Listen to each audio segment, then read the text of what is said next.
Hi, it's time for another verb of the day. Today's verb is insist. Let's take a look at some of the definitions or ways that we use this verb. The first way you're likely to hear insist used is to mean to demand something forcefully.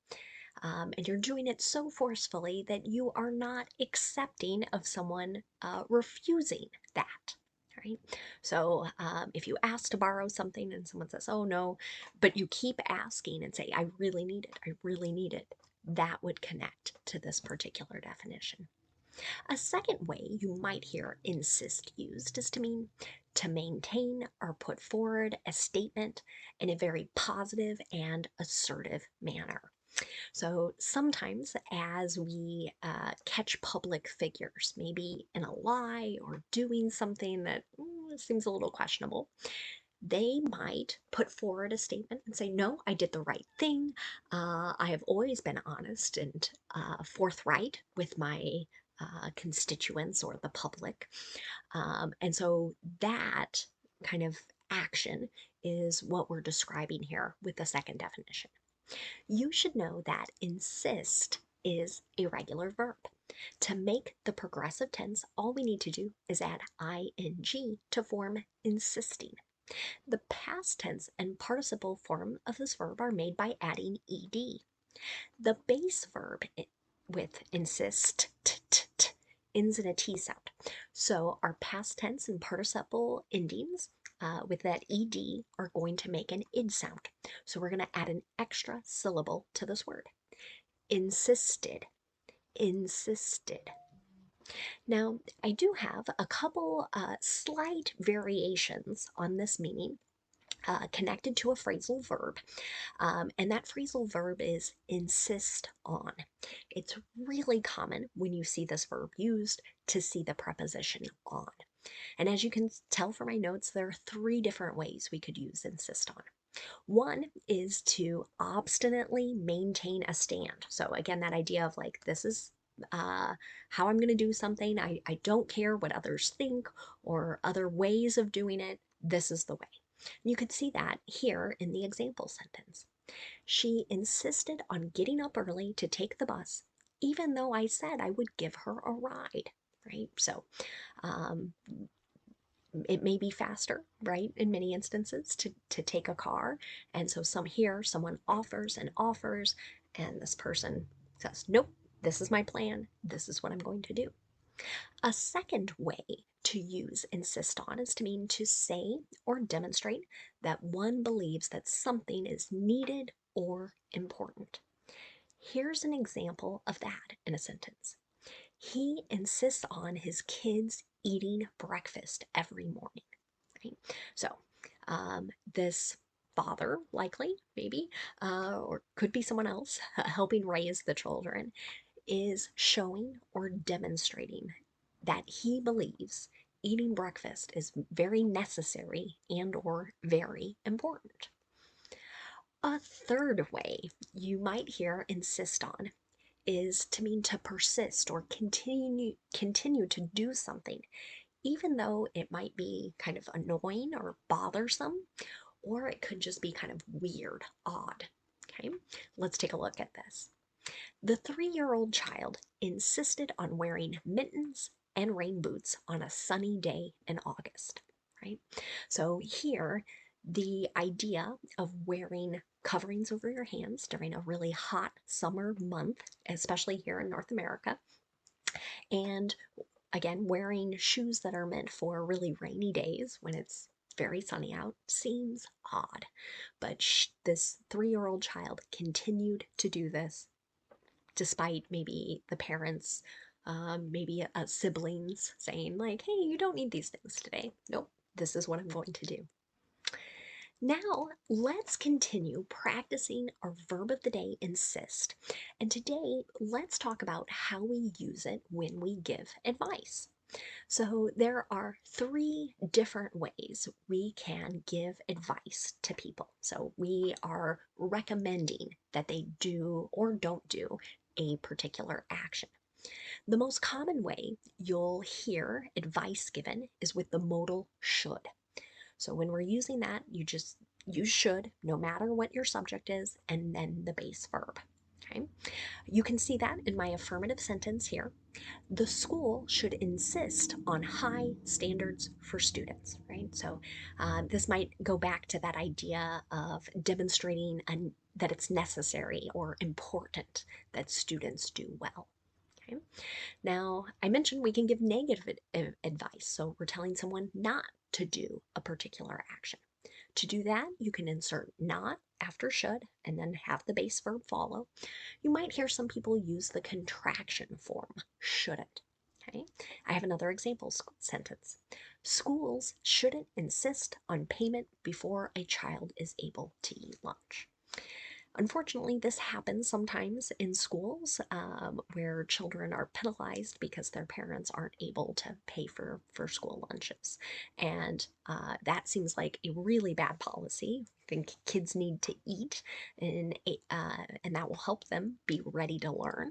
So I think this is good advice for all school districts that might have a policy like that. Finally, we can ask a question. We can ask others to give us advice. To do that, we can use our modal should. Then we'll have our subject, then the base verb. You can see that in the example here. Should our company insist that employees return to the office? That's a question many CEOs or sort of top level managers are asking right now as the Delta variant continues to spread in the United States. Okay, so again, we can do affirmative, negative, or questions with the modal should. There's a second way you might hear people give advice, and it's with ought to and then the base verb. Let's look at an example here. We ought to insist on greater protections for workers. Okay, this is considered to be a little stronger than should, right? So, kind of stressing the importance of doing a particular action.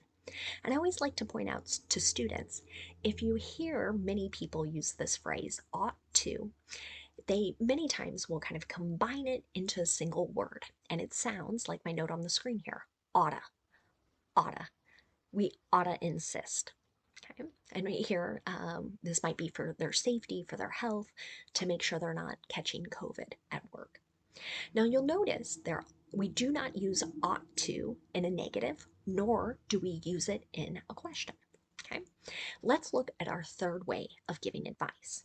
It's with the phrase had better and then a base verb. When we're using had better, we consider this to be really strong advice. And we might be suggesting or implying that there could be bad things or consequences that happen if we don't follow this advice. Let's look at another example. We had better insist on people wearing masks at the event. Okay. This might be something people are considering as they have birthday parties, weddings, etc. Right? And here they're saying, this is really good advice for us. We should follow through on this action, or many people could catch COVID. That's a very serious consequence. Now, we can make negative statements with had, better, not, and the base verb. Let's look at another example. He had better not insist on driving after drinking all night. Right? So again, we can tell that there would be a very serious consequence. If you drink and then try and operate an automobile, so drink and drive, you might hurt yourself, you might hurt others, you may severely damage your car, etc. Finally, I'll point out that we do not use or make questions with had better. Okay, so anytime you want to ask for advice, just use should. Okay, now let's spend just a couple minutes looking at words that are related to our verb insist. The first word we're going to look at is the noun insistence. This is the fact or the quality of insisting that something is the case or something is true, or that something should be done. Let's take a look at this noun in a sentence. Delta variant infections are rapidly increasing, but the governor repeated his insistence that there wouldn't be a statewide mask mandate. So here, this is unfortunately could apply to many states. I decided to remove a particular governor's name for example sentence to not make this too political, but we have many government leaders suggesting we should not be worried about masking right now. And even though, right, we know there are lots of infections in various parts of the country right now, they continue to believe or insist that that is the right thing to do. The next word we'll look at is the adjective insistent. This means insisting or demanding something. It can also mean that someone does not allow for another or a group of people to refuse. Maybe you've heard the phrase, won't take no for an answer. Okay, that kind of captures this idea of being insistent. Let's look at an example of this adjective in a sentence. The teacher was insistent that students complete the activity before they could go to recess. So she was not making any exceptions, or he, we don't know. They, the teacher, said everybody has to be finished before you can go to recess, right? And I'm not going to allow you to say no and go out and play until we finish our particular task or activity. Thanks so much for watching today's video. I hope you have a great day.